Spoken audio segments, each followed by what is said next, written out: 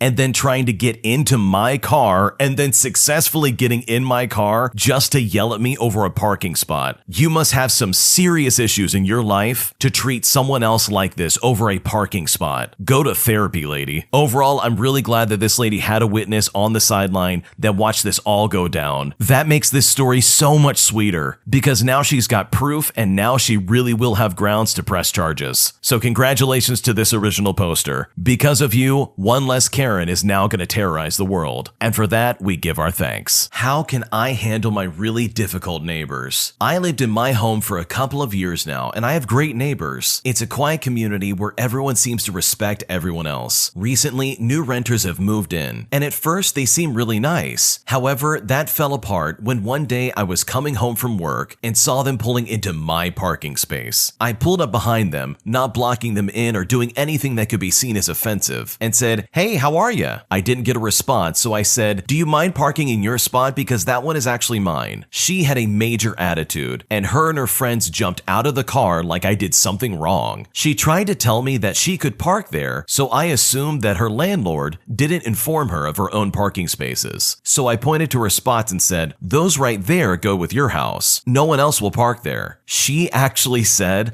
"I'll move this one time, but I won't move again." I informed the HOA because I had a feeling that this would be an ongoing issue. The HOA said they would inform them. Ever since then, she hasn't spoken to me, and and has parked in my spot several other times. Each time, I've reported it to the HOA. Now, whenever she sees me, she makes a point to say something nasty and rude to the people that she is with. And tonight, I heard a racial slur. On a personal level, I'm very easy to get along with, but if she parks in my space, I have nowhere else to park without causing the same problem for another neighbor. And worst of all, each time, both of her parking spaces have been completely open. I'm truly not trying to be difficult or petty, but my spaces are included in the deed and are literally my own spaces. How can I peacefully handle this situation? I'm not trying to have any issues with the neighbors, but it seems that she is doing this on purpose. What should I do? I want to say first and foremost, yes, they are absolutely doing this on purpose. They're being nasty because you called them out on it. And I guarantee you that this lady is the same type of person who has never been told no about anything in their life. You've informed the HOA, you've told them verbally, hey, you can't park in my spot, but guess what? They're still doing it. So, in my opinion, if I was you, the next time I see their car parked in my spot, I'm calling a tow truck and I'm having it moved. You have a distinct claim over that parking spot specifically, and they do not deserve to sit there and park their car. You've tried to be polite, but they've escalated this after they made some terrible comments about you. So in my opinion, let's take this to another level. And I can't think of a better way for this to be escalated than getting her car towed away from your space. Another option is to try and record every situation in which she parks her car in your spot and then send these complaints every single time to the landlord. Record everything you can, whether video or audio, and any interactions you have with her, even just from a distance, record that lady at all costs. There's a very good chance if you record all of this stuff, you might be able to get her evicted, or at the very least have some kind of defense if she tries to escalate this further, as proof that this lady has been targeting you specifically. There's a good chance that you're not the only one being treated like garbage by this lady, and there might be a good chance that the landlord has already gotten complaints from other tenants. So they're probably just looking for a good excuse to get them out of there, and you might be the very person to help them do it. So record everything and don't let a single detail get past you, because pretty soon, if you do this enough, you might find yourself with better neighbors. I am having a hard time coping with my boyfriend's poor time management, and I'm honestly not sure what to do. I've been dating this guy for around 9 months, and he has very poor planning, and he's very forgetful in general when it comes to everything. He is one of the worst people I've ever met about being on time. He is rarely on time, and I mean more than 30 minutes late consistently, and there's always a new excuse each and every time. He also forgets about our dates. In April, he completely forgot about our date that we planned the day prior. Last week, he made plans with someone else and went to bed and forgot again. I was hurt, but I let it slide after he apologized. The last straw was a couple of days ago, where we said we would go out together at noon. I got all dressed up and everything, then texted him asking if he was ready, and I got nothing in response. At 3 in the afternoon, I got a text message telling me that he just got up and that now he's ready, as if I was just patiently waiting there for him for 3 hours on my one day off. Needless to say, I felt disrespected and incredibly frustrated. I told him I didn't want to go anymore. He sent me more messages like, I miss you, which I honestly just didn't even bother opening. He just doesn't act like it's a big deal and it's whatever. When I talked to him asking him why he left me waiting, all he could say was, oh, I'm so sorry.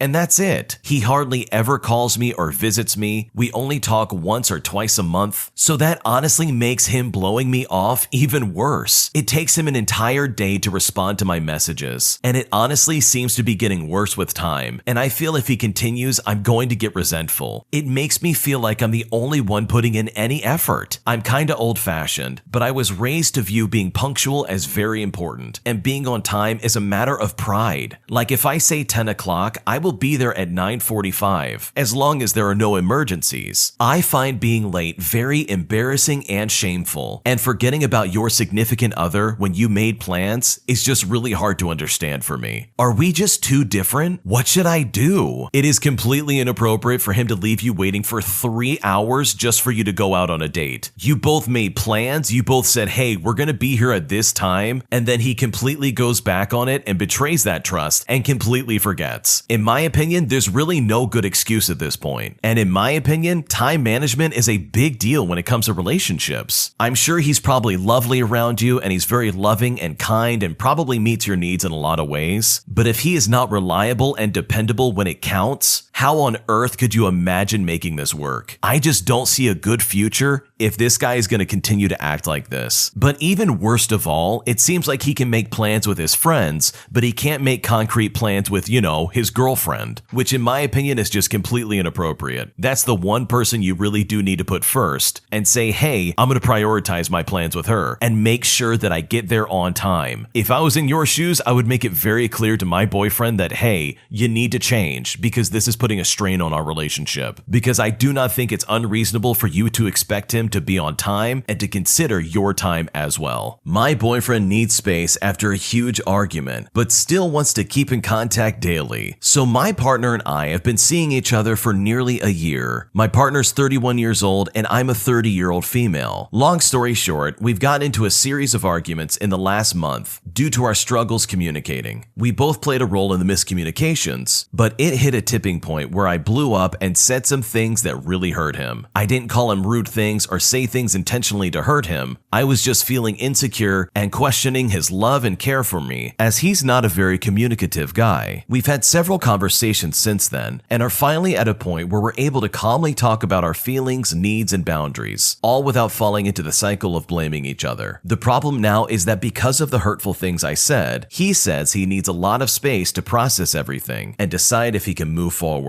But he said he still wants to talk and text each other and wants to hang out still, but as friends. He has texted me at least once a day, every day in the last 3 weeks since our huge argument. He asks how I am, what I have planned, and all these other things. My question is, what do I do with this? We've both acknowledged our roles in our last conversation, and I have apologized to him multiple times for the things I've said and explained the root of my words. I talked to him about the steps I've been taking to make sure I never behave like that again, but he is still on the fence on if he can trust that this cycle won't happen again. We're both in therapy, and this incident has shown me I need to further improve my communication skills and work on continuing to improve myself. What do I do now? How do I navigate this? I'm torn between setting boundaries and cutting contact until he makes his decision to either end our relationship or start fresh together and move forward, or giving him space while still showing him my support and commitment to him, fixing our issues and doing better. I am 1000% certain I will never behave that way ever again. I miss him and I love him very much, beyond words that I can describe. Now that we've laid everything out in the open, I'm sure we have a fighting chance to rebuild our relationship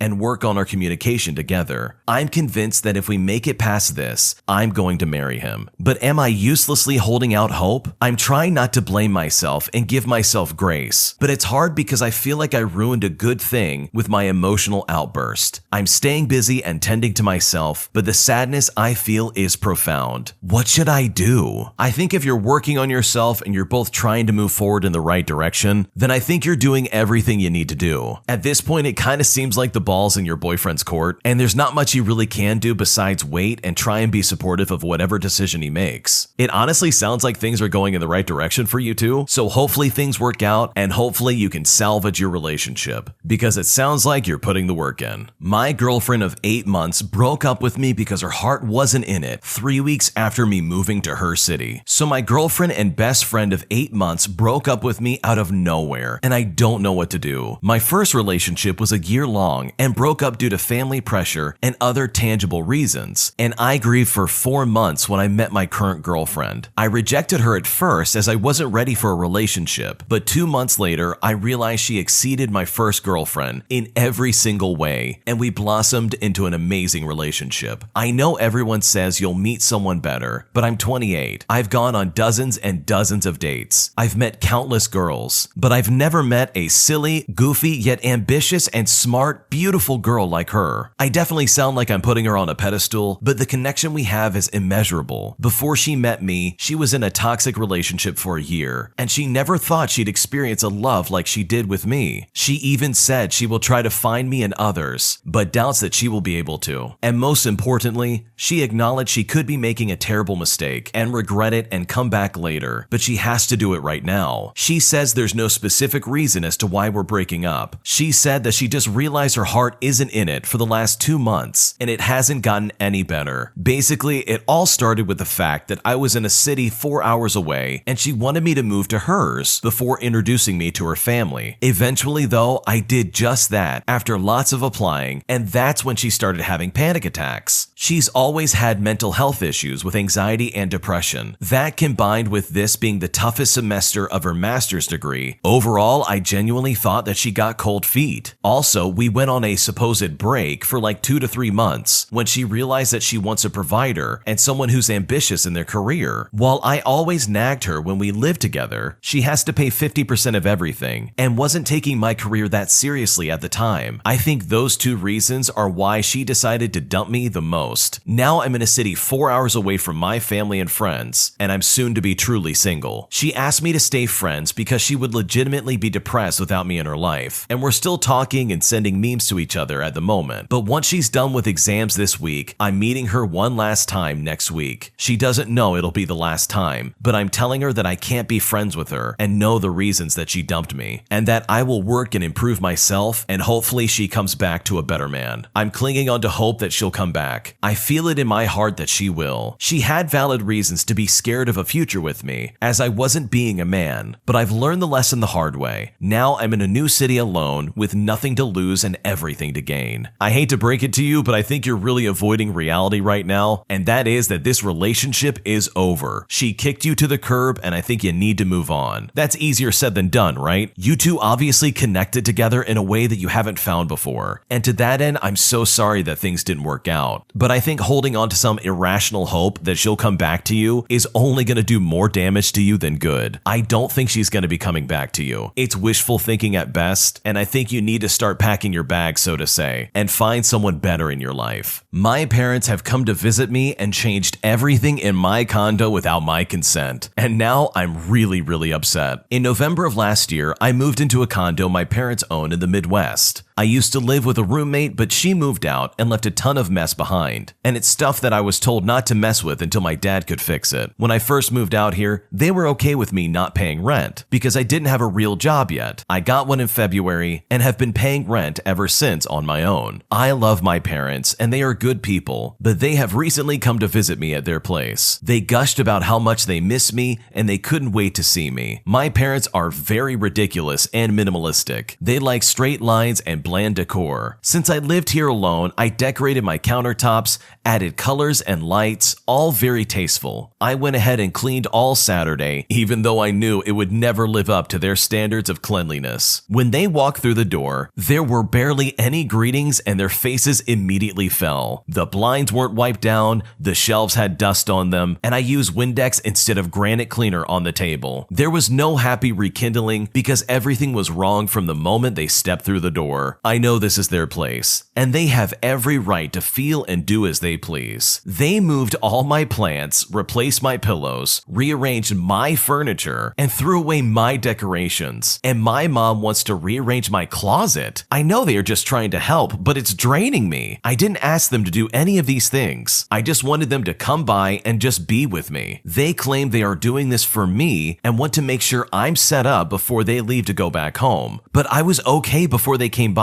To add to this, my mom polices everything I eat. I had a cheat day and ordered Papa John's and got a cookie cake, and my mom tried to take it from me in front of me and told me I'd lose more weight if I didn't eat so much on the weekends. I diet 5 days a week and stay away from carbs. Her controlling nature and my dad being equally ridiculous has been taking a toll on my mental and emotional health. I never wanted anything to change. I work from home and barely have enough energy for output. When I apologize, they'll say, "We'll just leave early." But I don't want them to leave. I just wanted them to come and spend time with me and not change anything. But everything has changed. In fact, I cried silently in my car all because of this. I don't know why it's taking such a toll on me. I feel so bad and I'm just not sure what to do. It sounds like your parents not only don't know your boundaries, but if they do, they completely cross them. I can understand that you want them to come by to spend time with them, their family, of course you do. But the fact that they went into your house and changed everything that you enjoyed and basically stripped away all the things that made you unique about your house is just really inappropriate. There is no good reason for them to have done that to you, and honestly, I absolutely would say something. This needs to be addressed. Overall though, I really hope you're able to talk to your parents about this and let them know that they crossed the line and that what they did in your home is inappropriate. An entire house full of entitled Karens want to tear up the home they're currently renting from, all because they're getting evicted. My husband and I, after 3 years, are finally able to purchase a home. We found the home of our dreams, but it was tenant occupied and their lease was expiring. The homeowner was getting older and wanted to sell the home instead of renting it. The tenants were given an 18-month notice to vacate the premises so he could list the property. He also gave the tenants the option to buy the house from him for $50,000 in monthly payments. The entitled Karens living in the estate said, "We don't want the responsibility of owning and fixing a home. We're just much more comfortable renting." They rented the home from him for 15 years, and they were offered the home at 1/8 the price we paid for it, as well as 1/12 of the value. Well, after 18 months, he listed the property, and we went under contract, giving 4 months until closing. 2 of the 5 roommates left, and the other 3 were a couple as well as their 21-year-old daughter. The inspector came after, giving them a 1-week notice, and they caused nothing but havoc. They trashed the fireplace and the entire home. They stained the floors and put holes in the carpet and the walls, and left the garden hose on so water gets in crawl spaces under the home. It was an absolute mess.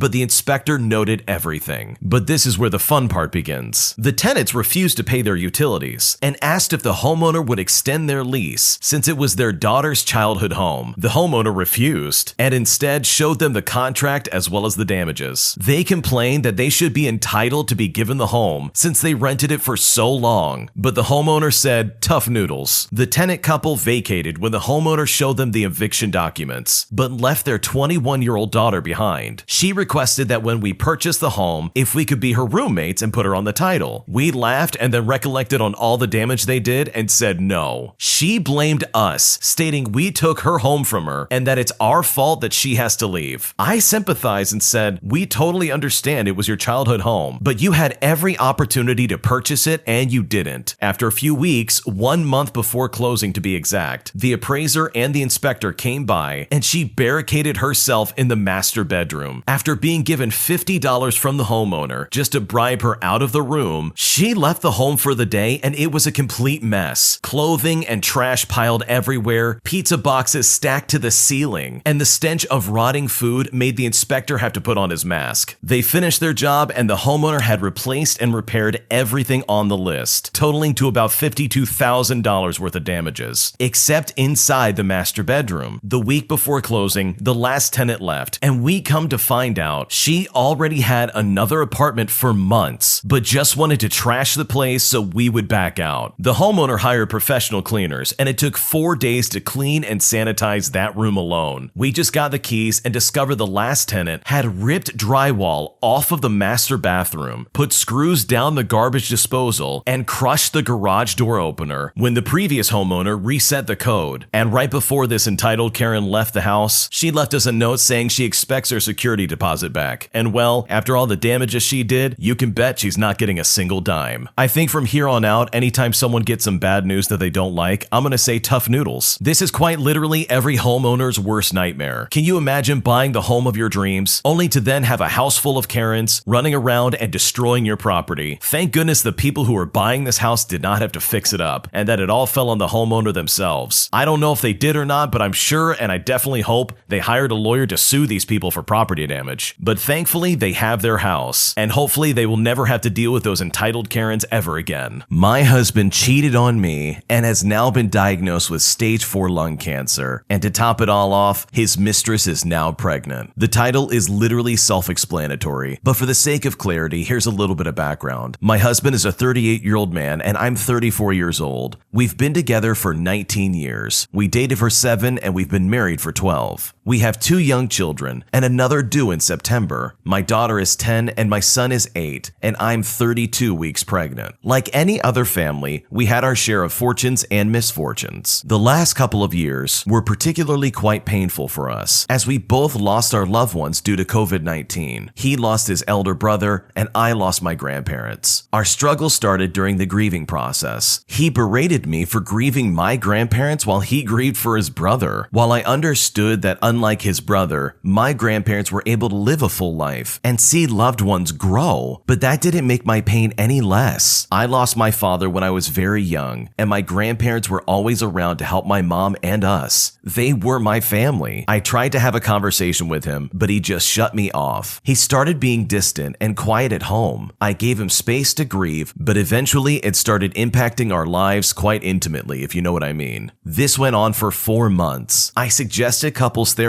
to smooth things over between us. I was honestly so tired of initiating one-sided conversations with him. It would mostly be monologues with him merely nodding. Things started getting better between us, and then last September, he told me that he wanted another baby. After a lot of discussion, I gave in and we started trying. Since February, he started being distant again, and every time I tried to comfort him, he would just tell me that it's my hormones talking. I couldn't put my finger on it, but I knew something was off. I had this feeling that he was just hiding something. On one of the restless and sleepless nights, I saw his phone screen light up at 3 in the morning. He had changed his password, so I couldn't read the entire conversation, but I did see the notification that said, "We're pregnant," with hearts and kisses all over it. I confronted him the next day, and he angrily told me that I was apparently hallucinating and that he would never cheat on me. He hugged me and told me how much he loved me, and even cried that I didn't trust him after all these years. I then asked him who such and such was, such and such being the person I saw in his contacts last night, and he said he didn't know anyone by that name. He just told me that I was overthinking. He offered me his phone to check for messages, and conveniently enough, both the number, the name, and the message were not there. I reached out to one of his colleagues and asked her about the person. His colleague and I have known each other for a while, and our daughters are friends. She not only confirmed that there's a person by that name on his team, but she also told me that my husband has been on leave for a couple of days, and so has the other woman. She is 26 years old and works under him. When I threatened my husband that if he doesn't come clean, I will wreak havoc at his workplace, he finally confessed that he has been seeing this other woman and that she is pregnant with his child. My entire world crashed at that moment. I didn't know what to do and needed time to process things. He apologized, cried some more,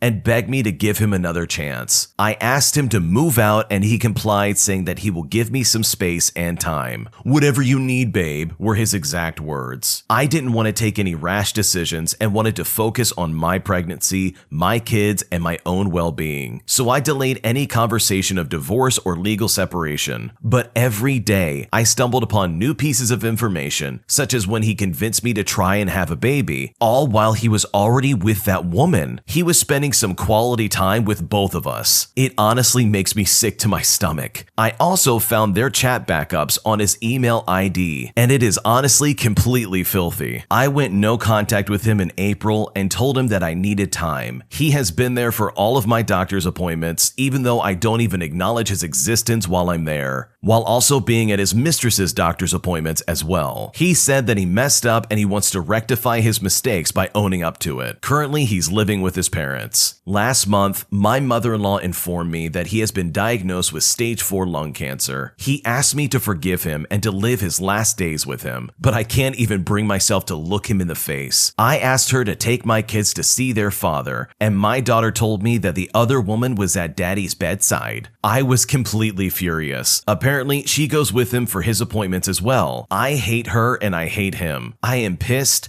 hurt, humiliated, and disgusted. I've been told that at this stage, he won't live long. On one hand, I want to forgive him. After all, he is the father of my children. He has been amazing all of these years, and he was the love of my life. On the other hand, the betrayal, the hurt, the humiliation, the disrespect, and anger is too much for me to handle. My friends and family believe that I should forgive him and let him live his last days in his own house. They feel that given his condition, I shouldn't drag this long because he doesn't have have time. I have also been asked to befriend the other woman so that our kids can get to know each other. After all, they are half-siblings. They say that I will regret it later if I don't reconcile with my husband right now. I am emotionally exhausted, and I'd like any suggestion that would make it easier for me to handle this situation with some semblance of grace. Should I just forgive him? How do I even do that? Should I ensure that my kids have a relationship with the other child? I don't think I can stand him right now, but do you think that my family is right and that I should bring him home? How do I let this go? Because I am honestly not sure whether I really can. What should I do? If I was in your shoes, I would have gotten a lawyer yesterday. Honestly, your husband is a piece of garbage. And yeah, I can kind of see both sides of this. I completely understand where your family's coming from when they're saying, hey, make amends while you got the chance. He's probably not going to live long. But on the other end of it, this guy blew up your family. He completely wrecked your home by going with some chick from his work. That is not your fault. Sure, allow your children to see him, but you are under no obligation to give him comfort when he ripped your comfort away from you. That's my take on it, at least. But first and foremost, I would be lawyering up, because pretty soon it's just going to be you and your kids, and you need to make sure that you have some semblance of a claim on his estate when he passes. I know it's very morbid to think about that kind of stuff, but this is something you definitely need to consider moving forward. So I wish you the best of luck on whether or not you forgive him, because honestly, this is a really heavy situation, and I think worst of all, I just feel bad for you as well as your kids, because they deserve to have a father in their life, and the situation is just really unfair across the board. My neighbor says that he saw my husband cheating, and I am in absolute shock. So to start off, my husband comes home late most of the time. He usually has a lot of meetings. However, his schedule is flexible, so sometimes he'll come home earlier. A couple of days ago, I was out shopping, and when I came home at around 4, he was there. I didn't think anything of it at the moment, so I just spent the rest of the day with him. Yesterday in the evening, my neighbor and I were going for a walk around the neighborhood. While talking, she asked me if I knew, and I didn't know what that meant. I was so confused. So I pressed her further, and she asked if I knew that my husband was cheating on me. My heart quite literally sank at the thought of it, but I didn't believe her. She reassured me and said that being married to a man like him comes with infidelity, and she has been through the same thing. She said that once the initial shock is over, I will come to terms with it. I was so confused because she still hadn't given me any proof of my husband cheating, and I got angry that she was just accusing him of things. She then told me that a couple of days ago at around 11 o'clock, the day I went shopping, my husband brought a girl to our home in his car, and a couple of hours later, the girl left in a different car. She said that from her view, the girl had a similar body type to me and looked at around my age, but she had blonde hair. I was and am in shock. I couldn't continue the walk and I went home. My husband came home shortly after, and I wish I was better at keeping a straight face, but I just couldn't. He repeatedly asked me what was wrong, but I didn't tell him. He said that he will get it out of me eventually. My neighbor has always been so sweet to me, but this morning, after telling my best friends about it, they believe that my neighbor is lying. We have 2 security cameras that show the driveway to our house. The only problem is that my husband has the app on his phone. He is always extremely transparent, and I can go on his phone anytime. I don't check through it. I just search things if my phone is dead and stuff like that. But if he is cheating, he probably wouldn't let me go on his phone. My husband is huge on loyalty, and he is very possessive over me, so I don't understand how he could possibly be cheating on me. When we were out, he never looks at other women. He isn't even friendly to waitresses or anyone like that. He has always said that I am his exact type. He has always been all over me, but I am not going to be one of those delusional wives. Do you think he is cheating? If he is, I will be leaving him no questions asked, but please give me some honest opinions and advice. First and foremost, I wouldn't jump to any conclusions without some kind of definitive evidence. Your neighbor very easily could be lying. I don't believe them for a second without any semblance of proof. So the obvious first step is to go to the camera application and look through the footage. If something is deleted, specifically at the time that this lady's describing, then you know that something suspicious is going on. I think it's completely okay to be upset over this, especially the idea of your husband cheating on you, but I just wouldn't jump to any kind of conclusion. information without some kind of evidence to back it up. So video footage is obviously the first thing I would look for. Hopefully though, this isn't the case, and hopefully this is just the neighbor being weird. But then again, why else would they bring this up? Why else would they come to you specifically and say, hey, I saw your husband do such and such? Reasonably speaking, I don't think your neighbor would ruin their relationship with you as their neighbor just to try and get between you and your husband. I can't see someone realistically going to you and saying, hey, your husband's cheating on you, without actually meaning it or having some kind of visible proof. So hopefully you can get that visible proof with like footage or something like that, and hopefully you're able to figure this out. Because if he is cheating you, then yeah, you should probably break up with him sooner than later. Should I leave my boyfriend over him lying about deleting his Instagram account? We've been together for a year and a half. For a brief backstory, I come from a past of very terrible relationships, so I have a lot of trust issues that I've been working on. This has put a strain on our relationship at some points because I get really insecure about other women. A few months into our relationship, I noticed that there were some Instagram messages with a girl that he used to be interested in who lives in another state. They weren't bad messages at all, just friendly wishing each other well and commenting on each other's stories every now and then. I got uncomfortable about it because he seemed to try and hide it from me when I saw it. He told me he used to be into her years ago when they lived in the same area, but nothing happened between them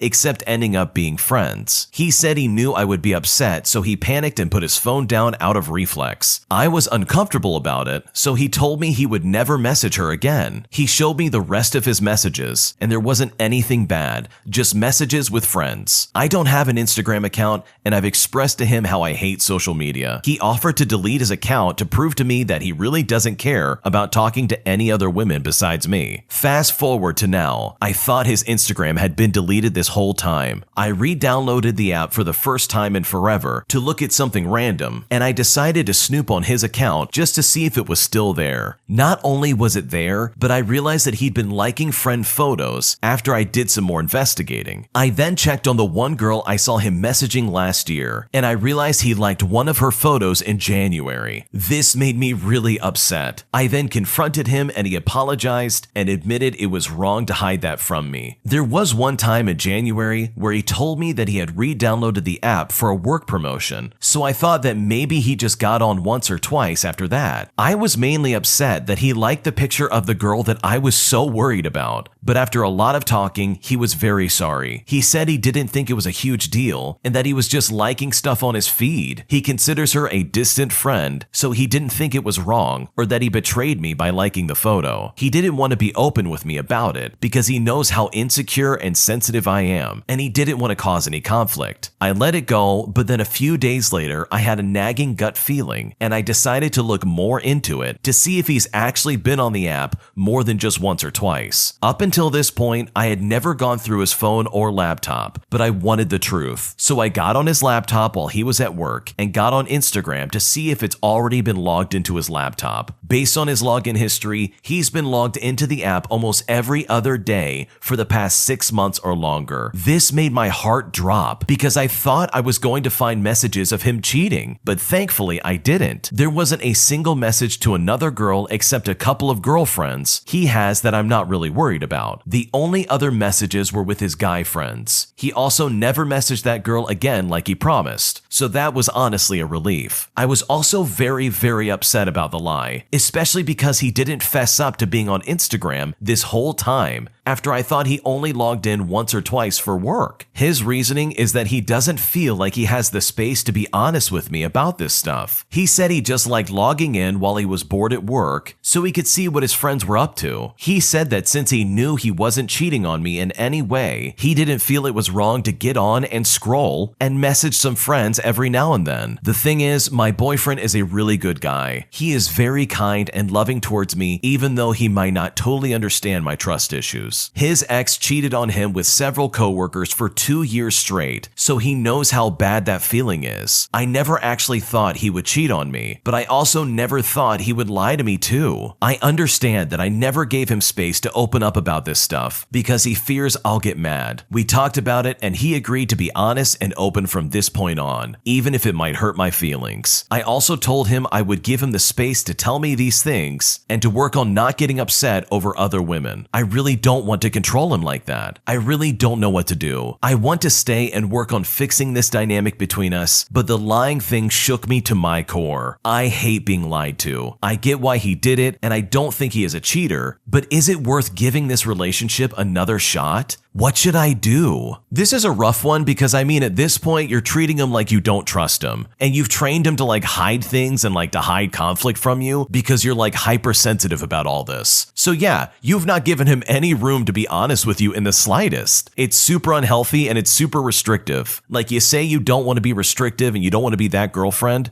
but then you turn around and do the exact thing that you don't want to do. It just seems really counterintuitive overall. And this guy is not cheating on you. Yeah, he probably should have been more honest about having an Instagram account, but scrolling through it just to see what your friends are doing is not bad. And while I do think it's a bad thing for him to like that girl's post, innately from the outside looking in, it is not a deal breaker in a relationship. I think your own insecurities are honestly getting in the way of you having any kind of relationship right now. And the fact that you don't trust him in the slightest and you feel the need to go through his phone and his laptop is proof enough that you're being incredibly controlling in this situation. In my opinion, it seems like you just didn't allow him to have any time to explain things to you because you react so strongly that he's like, okay, it's just not even worth saying anything. Every little thing gets blown out of proportion. That's my take at least. So I think if anything, you might need to look inwards first before you start pointing the blame at your boyfriend, who I think is honestly trying his best just to maintain this relationship with you. But what do you think? What would you do if you were in this situation? Leave a comment down below. We would love to hear it. An entitled Karen's son steals my Game Boy, all because he claims that he deserves it. First, some background information. My dad has a nice collection of vintage consoles from when he was in his 20s. Since he didn't use the consoles that much, he gave me a few of those consoles. I mostly used the Game Boy Color because I loved playing Pokemon Crystal on it. This story took place about a few years ago. I was at a Dave & Buster's, which is an arcade I love to visit still to this day, when I saw a little boy snatching those cards that Dave & Buster uses for games, and I didn't really do anything about it since it wasn't my business and karma would catch up with him soon enough. Once I was done playing with the Game Boy, I was about to get up so I could get my card to play some of the games, but I was quickly stopped by some entitled Karen. Excuse me, young man, stop right there. I looked at her and said, hi, how can I help you? Like every Karen known in existence, she used her classic let me see your manager voice. She says, yes, you can help me.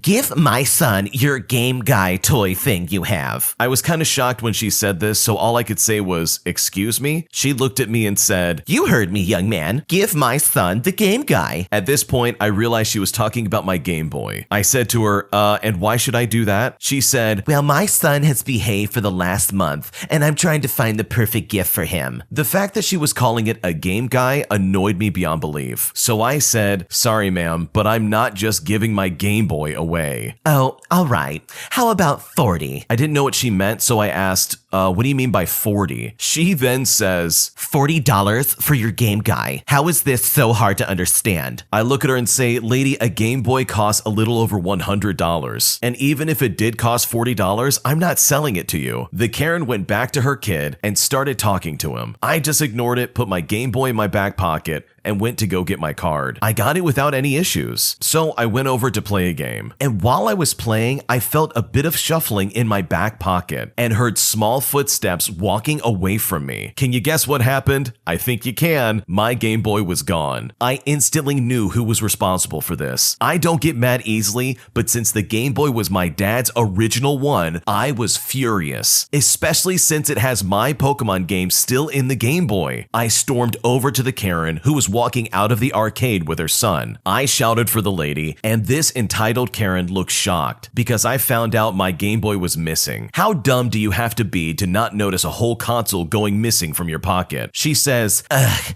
it's you. What do you want? I say quite plainly, your little spawn of Satan just stole my Game Boy. How dare you say that about my little angel? I demanded her to give it back to me right now, but she says, no, he deserves this. I tried to take it back from the kid, but the Karen intervened and slapped me hard. I was completely in shock. I could not believe that that just happened. I looked at her and asked her what was wrong with her and why on earth she would do that when I'm just trying to get my console back. She said, well, too bad. Your Game Guy is ours now. I said, are are you kidding me right now? That was my dad's Game Boy. She says, So what? It's old and junky. He wouldn't care anyways. for your information, my dad loved to play on his Game Boy, and I'm pretty sure my dad would be flaming mad about this. I tried one last time to get the Game Boy away from this little demon child, and I actually got it, but only because this demon child's hands were very greasy. This entitled Karen then starts screaming at me, saying, How dare you take that from him? I will be calling the police. I just ignore them, hop on my bike, and head home. And if you thought that was it, well, you were terribly wrong. About an hour after I got home, I heard a knock on my door, and lo and behold, an officer was standing at my doorstep. And guess who was behind her? This entitled Karen and her demon child. The officer asked me if I had stolen an item, and it took tons of convincing for the officer to let me go. I had to show him my 5-year-old receipt for Pokemon Crystal. Once that was dealt with, the entitled Karen bothered me for a few days, but eventually gave up later. I still can't get over the fact that she called a Game Boy a game guy. Overall, I'm happy I got my Game Boy back, and I will hopefully never have to deal with that entitled Karen ever again. How terrible of a parent do you have to be to not only let your son steal something in plain sight, but also to then defend this child for taking this out of someone else's back pocket? The level of entitlement that goes into that is just absolutely ridiculous. As someone who played with a Game Boy back in the day, I would be incredibly upset if someone stole that from me. That has some serious sentimental value, and there's no way I would just let that go easily. So I don't blame this original poster for doing what it takes to get that console back, because Karens like this who actively try and steal from other people are probably some of the worst human beings you will ever deal with. My friend borrowed money from me a few months ago, and despite being asked several times, he has refused to pay me back. My friend borrowed money from me a few months ago when he had nothing. I even let him stay in our house because they really had nothing at the time. We were friends for 4 years now. We used to go together at different sidelines, such as photo shoots. When he was almost getting out of his loan from other people, I told him he could pay me later because I still did not need the money. I advised him to invest in equipment first, before doing anything, because he recently sold his camera in order to pay the loans and buy another money-earning equipment. I was expecting that he would not pull off some grand show of buying expensive parts, but he still did instead of buying entry-level parts and then paying me. He then went through with his stupid decisions and proceeded on buying something that he did not need, such as a gaming mouse, a second monitor, weapon skins on a game,